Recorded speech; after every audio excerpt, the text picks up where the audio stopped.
ಎಲ್ರಿಗೂ ನಮಸ್ಕಾರ. ಇವತ್ತಿನ ವಿಡಿಯೋದಲ್ಲಿ ಸ್ಲೀವ್ ಪಾರ್ಟ್ನ ಹ್ಯಾರಿ ಫ್ರೇಮ್ಗೆ ಯಾವ ರೀತಿಯಾಗಿ ಫಿಕ್ಸ್ ಮಾಡೋದು ಅಂತ ನೋಡ್ತಾ ಹೋಗೋಣ. ನೋಡಿ, ಇಲ್ಲಿ 2 ಸ್ಲೀವ್ನ ಈ ರೀತಿ ಡ್ರಾ ಮಾಡಿ ಇಟ್ಕೊಂಡಿದ್ದೀನಿ. ಇವಾಗಂತೂ ಬ್ಲೌಸ್ ಪೀಸ್ ಯಾವ ರೀತಿ ಕೊಡ್ತಾರೆ ಅಂದರೆ ನಮಗೆ ಸ್ಲೀವ್ ಪಾರ್ಟ್ಗೂ ಸಾಕಾಗಲ್ಲ, ಅಷ್ಟು ಬ್ಲೌಸ್ ಪೀಸ್ನ ಕೊಟ್ಟಿರ್ತಾರೆ. ಎಕ್ಸಾಕ್ಟ್ ಏನಿದೆ ಮೆಷರ್ಮೆಂಟು ಅದಕ್ಕೆ ಈ ರೀತಿ ಡ್ರಾ ಮಾಡಿ ಇಟ್ಕೊಂಡಿದ್ದೀನಿ. ನೋಡ್ತಾ ಇರ್ಬೋದು 2 ಸ್ಲೀವ್ನ. ನಾವೇನಾದರೂ ರೌಂಡ್ ಇರೋವಂಥ ಆರಿ ಫ್ರೇಮ್ನ ಬಳಸ್ತಾ ಇದ್ದೀವಿ ಅಂದರೆ ಒಂದು ಸ್ಲೀವ್ನ ಒಂದು ಸಲ ವರ್ಕ್ ಮಾಡಿ ಬಿಚ್ಚಿ ನೆಕ್ಸ್ಟು ಇನ್ನೊಂದು ಸ್ಲೀವ್ನ ವರ್ಕ್ ಮಾಡಬೇಕು. ನೋಡಿ, ಒಂದು ಸೈಡ್ ವರ್ಕ್ ಮಾಡೋದಕ್ಕೆ ಇಲ್ಲಿ ಏನು ಬಟ್ಟೆನ ಜಾಯಿಂಟ್ ಮಾಡ್ಕೊಂಡಿದ್ದೀನಿ ಈ ಸ್ಲೀವ್ನ ವರ್ಕ್ ಮಾಡೋದಕ್ಕೆ. ಯಾಕೆಂದರೆ ನಮಗೆ ಫ್ರೇಮ್ಗೆ ಫಿಕ್ಸ್ ಮಾಡೋದಕ್ಕೆ ಬಟ್ಟೆ ಸಾಕಾಗಲ್ಲ, ಅದಕ್ಕೆ ಅಂತ ಹೇಳಿ ಒಂದು ಸೈಡು ನಾನು ಈ ರೀತಿ ಎಕ್ಸ್ಟ್ರಾ ಇರೋವಂಥ ಬಟ್ಟೆನ ಈ ಥರ ಜಾಯಿಂಟ್ ಮಾಡ್ಕೊಂಡಿದ್ದೀನಿ. ಇನ್ನು ಕೆಳಗಡೆಗೆ ನಾವು ಆರಿ ಫ್ರೇಮ್ಗೆ ಬಟ್ಟೆ ಶಾರ್ಟೇಜ್ ಬೀಳುತ್ತಲ್ಲ, ಈ ರೀತಿ ಫ್ರೇಮ್ಗೆ ನೋಡಿ ಈಗ ತೋರಿಸ್ತೀನಿ. ಈ ರೀತಿ ಕೂತ್ಕೊಳ್ಳುತ್ತೆ ಅಲ್ವಾ, ಫ್ರೇಮ್ಗೆ ಈ ರೀತಿ ಬಟ್ಟೆ ಕೂತ್ಕೊಬೇಕು. ನೋಡಿ, ಫ್ರೇಮ್ನ ಕರೆಕ್ಟಾಗಿ ಸ್ಲೀವ್ ಏನು ಪೋರ್ಷನ್ ಬರುತ್ತೆ ಅಲ್ಲಿಗೆ ಇಡ್ತಾ ಇದ್ದೀನಿ. ಈ ರೀತಿನೇ ನಾವು ಫ್ರೇಮ್ನ ಫಿಕ್ಸ್ ಮಾಡ್ಕೊಬೇಕಾಗತ್ತೆ. ಆದಷ್ಟು ಒಂದು ಸ್ಲೀವ್ ಮೇಲೆ ಮಾತ್ರ ಬರೋ ಥರ ಫ್ರೇಮ್ನ ಫಿಕ್ಸ್ ಮಾಡ್ಕೊಬೇಕು, ಇನ್ನೊಂದು ಸ್ಲೀವ್ ಮೇಲೆ ಹೋಗಬಾರ್ದು. ಏಕೆಂದರೆ ಸಪೋಸ್ ಏನಾದರೂ ಬಟ್ಟೆ ಡ್ಯಾಮೇಜ್ ಆಗಿಬಿಟ್ರೆ ತೊಂದರೆ ಆಗುತ್ತೆ. ಅದಕ್ಕೋಸ್ಕರ ಇದೇ ರೀತಿ ನಾವು ಫ್ರೇಮ್ನ ಫಿಕ್ಸ್ ಮಾಡಬೇಕು. ನೋಡಿ, ರಿಮೈನಿಂಗ್ ಮಿಕ್ಕಿರುವಂಥ ಏನು ಕೆಳಗಡೆ ಅಂದರೆ ಏನು ಮಿಕ್ಕಿದೆ ಫ್ರೇಮ್ ಜಾಗ ಮಿಕ್ಕಿದೆ ಅಲ್ಲ, ಅದಕ್ಕೆ ನಾವು ಯಾವ ರೀತಿ ಫಿಕ್ಸ್ ಮಾಡೋದು ಅಂತ ನೋಡ್ತಾ ಹೋಗೋಣ. ನಾವು ಇಲ್ಲಿ ಇನ್ನೂ ಒಂದು ಎಕ್ಸ್ಟ್ರಾ ಬಟ್ಟೆನ ಕೂಡ ಅಟ್ಯಾಚ್ ಮಾಡ್ಕೊಳ್ಳೋಕ್ಕಾಗಲ್ಲ ಈ ಥರ.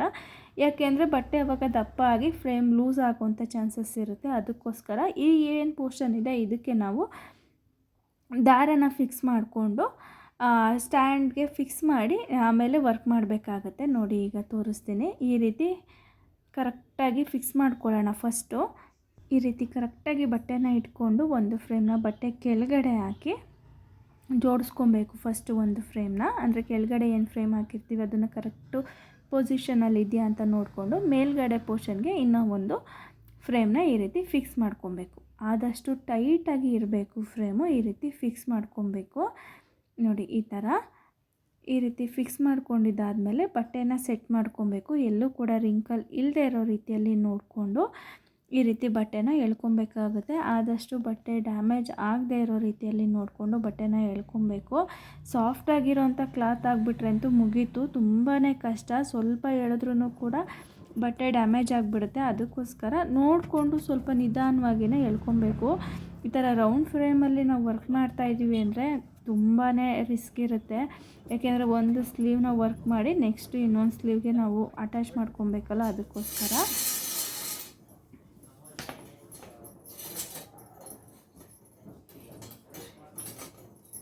ನೋಡಿ, ಈ ರೀತಿ ಸ್ಟ್ಯಾಂಡ್ಗೆ ಫ್ರೇಮ್ನ ಕೂರಿಸಿದ್ದೀನಿ. ಈ ರೀತಿ ಕೂರಿಸಿದ್ದಾದಮೇಲೆ ಈಗ ನೋಡಿ, ಈಗ ಸೂಜಿಗೆ ದಾರನ ಪೋಣಿಸ್ಕೊಂಡಿದ್ದೀನಿ. ಈ ರೀತಿ ನಾನಿಲ್ಲಿ ಪೈಪಿಂಗ್ ಥ್ರೆಡ್ ಏನು ಬರುತ್ತೆ ಅದನ್ನೇ ಜೋಡಿಸ್ಕೊಂಡಿದ್ದೀನಿ. ಇದಕ್ಕಿಂತ ಚಿಕ್ಕದೊಂದು ದಾರ ಬರುತ್ತಲ್ಲ ಅದಿದ್ದರೆ ತುಂಬಾ ಈಸಿ ಆಗುತ್ತೆ. ನನ್ನ ಹತ್ರ ಇರಲಿಲ್ಲ, ಅದಕ್ಕೋಸ್ಕರ ಚಿಕ್ಕದಾಗಿರುವಂಥ ಪೈಪಿಂಗ್ ಥ್ರೆಡ್ನೇ ಜೋಡಿಸ್ಕೊಂಡಿದ್ದೀನಿ. ಈಗ ಈ ರೀತಿ ಸ್ಟಿಚ್ ಮಾಡ್ಕೊತಾ ಹೋಗಬೇಕು. ಅಂದರೆ ಬಟ್ಟೆ ಕೆಳಗಿಂದ ಸೂಜಿನ ತೊಗೋತಾ ಇದ್ದೀನಿ. ಈ ರೀತಿ ನೋಡಿ, ನಾನಿಲ್ಲಿ ನಾಟ್ ಹಾಕ್ಕೊಂಡಿಲ್ಲ ದಾರದ ತುದಿಗೆ. ಒಂದು ದಾರನ ಉದ್ದ ಬಿಟ್ಕೊಂಡು ಇನ್ನೊಂದು ದಾರನ ಚಿಕ್ಕದಾಗಿ ಬಿಟ್ಕೊಂಡು ಈ ರೀತಿ ಸ್ಟಿಚ್ ಮಾಡ್ಕೊತಾ ಹೋಗ್ತೀನಿ. ನೋಡಿ, ಈ ರೀತಿ ಫ್ರೇಮಿಂದ ಒಂದು ರೌಂಡ್ ಬರೋ ರೀತಿಯಲ್ಲಿ ಸ್ಟಿಚ್ ಮಾಡ್ಕೊಬೇಕು. ಫಸ್ಟು ಕ್ಲಾತ್ ಕೆಳಗಿಂದ ಸೂಜಿನ ಚುಚ್ಕೊಂಡು ದಾರನ ಮೇಲಕ್ಕೆ ತೊಗೊಂಡಿದ್ದೀನಿ. ಒಂದು ತುದಿ ಇಲ್ಲಿದೆ ನೋಡಿ, ಗೊತ್ತಾಗ್ತಿದೆ ಅಂತ ಅಂದ್ಕೊಂಡಿದ್ದೀನಿ. ಒಂದು ತುದಿ ಇಲ್ಲೇ ಬಿಟ್ಟು ಈಗ ನೆಕ್ಸ್ಟು ಜಿಗ್ಜಾಗ್ ಮೆಥಡಲ್ಲಿ ಸ್ಟಿಚ್ನ ಮಾಡ್ಕೋತಾ ಹೋಗಬೇಕು. ಈ ರೀತಿ ನೋಡಿ, ಫ್ರೇಮಿಂದ ಒಂದು ರೌಂಡ್ ಬರೋ ರೀತಿಯಲ್ಲಿ ದಾರನ ತಗೊಂಡು ಮತ್ತೆ ಈಗ ಸೂಜಿನ ಬಟ್ಟೆ ಕೆಳಗಿಂದ ಚುಚ್ಕೊಂಡು ಮೇಲ್ಗಡೆಗೆ ತೊಗೋಬೇಕಾಗತ್ತೆ. ಈ ರೀತಿ ಆದಷ್ಟು ಬಟ್ಟೆ ಡ್ಯಾಮೇಜ್ ಆಗಬಾರ್ದು, ತುದಿಯಲ್ಲೇ ಚುಚ್ಕೊಳ್ಳಿ. ತುಂಬ ಮೇಲ್ಗಡೆಗೆಲ್ಲ ಚುಚ್ಕೊಂಡ್ರೆ ನಾವು ದಾರನ ಎಳೆಯುವಾಗ ಬಟ್ಟೆ ಅರ್ಧೋಗುವಂಥ ಚಾನ್ಸಸ್ ಇರುತ್ತೆ. ಅದಕ್ಕೋಸ್ಕರ ಸ್ವಲ್ಪ ಒಂದು 1/4 ಇಂಚು ಮೇಲೆ ಅನ್ನೋ ರೀತಿಯಲ್ಲಿ ಬಟ್ಟೆಗೆ ಚುಚ್ಕೊಬೇಕಾಗತ್ತೆ. ದಾರನ ಈ ರೀತಿ ಚುಚ್ಕೊಂಡು ಎಳ್ಕೊತಾ ಹೋಗಬೇಕು. ಸೇಮ್ ಹೇಳ್ದೆ ಅಲ್ವಾ, ಜಿಗ್ಜಾಗ್ ಮೆಥಡಲ್ಲೇ ಈ ರೀತಿ ನಾವು ಸ್ಟಿಚ್ನ ಮಾಡ್ಕೋತಾ ಹೋಗಬೇಕಾಗತ್ತೆ. ದಾರ ಫ್ರೇಮ್ ಒಂದು ರೌಂಡ್ ಬರಬೇಕು. ಈ ರೀತಿ ಗೊತ್ತಾಗ್ತಿದೆ ಅಂತ ಅಂದ್ಕೊಂಡಿದ್ದೀನಿ. ಏನು ವಿಡಿಯೋದಲ್ಲಿ ತೋರಿಸ್ತಾ ಇದ್ದೀನಿ ಅಲ್ವಾ, ಗೊತ್ತಾಗ್ತಾ ಇದೆ ಅಂತ ಅಂದ್ಕೊಂಡಿದ್ದೀನಿ.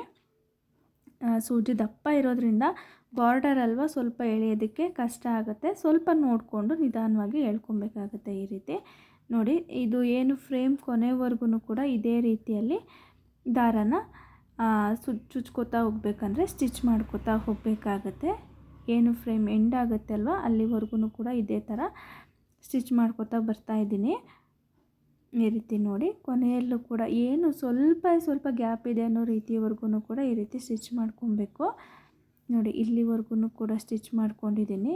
ಈಗ ಏನು ಮಾಡಬೇಕು ಅಂದರೆ ಒಂದು ತುದಿ ಏನು ಬಿಟ್ಟಿದ್ವಿ ಅಲ್ವಾ, ಆ ತುದಿನ ಕಟ್ಕೊಬೇಕಾಗುತ್ತೆ. ಕಟ್ಕೊಳ್ಳೋಕ್ಕೂ ಮುಂಚೆ ದಾರನ ಟೈಟ್ ಮಾಡ್ಕೊಬೇಕು. ಟೈಟ್ ಮಾಡಿಕೊಂಡು ಒಂದು ತುದಿನ ನಾವೇನು ಬಿಟ್ಟಿದ್ವಿ ಅಂದರೆ ಸ್ಟಾರ್ಟಿಂಗ್ ತುದಿ ಏನಿತ್ತಲ್ವ ದಾರದ ತುದಿ, ಇದನ್ನು ಫ್ರೇಮ್ಗೆ ಸೇರಿಸಿ ಟೈಟಾಗಿ ಎಳೆದು ಕಟ್ಕೋತಾ ಇದ್ದೀನಿ. ಈ ರೀತಿ ಟೈಟಾಗಿ ಎಳೆದು ಆದಷ್ಟು ಕಟ್ಕೊಬೇಕು. ಕಟ್ಕೊಳ್ಳುವಾಗ ಬೇಕಾದರೆ ಫಸ್ಟಿಗೆ ಒಂದು ರೌಂಡು ಫ್ರೇಮ್ಗೆ ದಾರನ ಸುತ್ತಕೊಂಡು ಈ ರೀತಿ ಒಂದು ರೌಂಡು ಸುತ್ತಕೊಂಡು ಅದಾದಮೇಲೆ ದಾರನ ಗಂಟು ಹಾಕ್ಕೊಳ್ಳೋದ್ರಿಂದ ಟೈಟಾಗಿ ಕುತ್ಕೊಳ್ಳುತ್ತೆ, ಲೂಸ್ ಆಗಲ್ಲ ದಾರ. ಒಂದು ರೌಂಡ್ ಸುತ್ತಕೊಂಡು ಅದಾದಮೇಲೆ ಈ ರೀತಿ ಗಂಟು ಹಾಕ್ಕೊಬೇಕು. ನೋಡಿ ಒಂದು ತುದಿನ ಈ ರೀತಿ ಟೈಟಾಗಿ ಕಟ್ಟಿ ಗಂಟು ಹಾಕಿದ್ದೀನಿ. ಈಗ ಈ ಕಡೆಯಿಂದ ಅಂದರೆ ಏನು ಗಂಟು ಹಾಕಿದ್ದೀವಲ್ಲ ಆ ಕಡೆಯಿಂದ ದಾರನ ಈ ರೀತಿ ಎಳ್ಕೊತಾ ಹೋಗಬೇಕಾಗತ್ತೆ. ಅಂದರೆ ದಾರ ಟೈಟ್ ಆಗಬೇಕು, ಅದಕ್ಕೋಸ್ಕರ ಈ ರೀತಿ ಎಳ್ಕೊತಾ ಹೋಗ್ತಾಯಿದ್ದೀನಿ. ಎಲ್ಲಿ ಲೂಸ್ ಇದೆ ದಾರ ಈ ರೀತಿ ಫ್ರೇಮ್ ಕಂಪ್ಲೀಟಾಗಿ ಸ್ಟಾರ್ಟಿಂಗಿಂದನೂ ಕೂಡ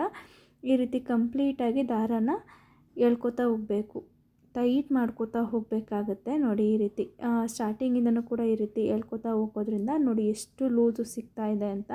ಇಷ್ಟು ದಾರ ಲೂಸ್ ಇತ್ತು, ಇದನ್ನು ಈಗ ಎಳ್ಕೊಂಡು ಟೈಟ್ ಮಾಡ್ಕೊತಾ ಇದ್ದೀನಿ. ನೋಡಿ ಈ ರೀತಿ ಫುಲ್ಲು ಟೈಟಲ್ಲಿರಬೇಕು, ಎಲ್ಲೂ ಕೂಡ ಲೂಸ್ ಬರಬಾರ್ದು.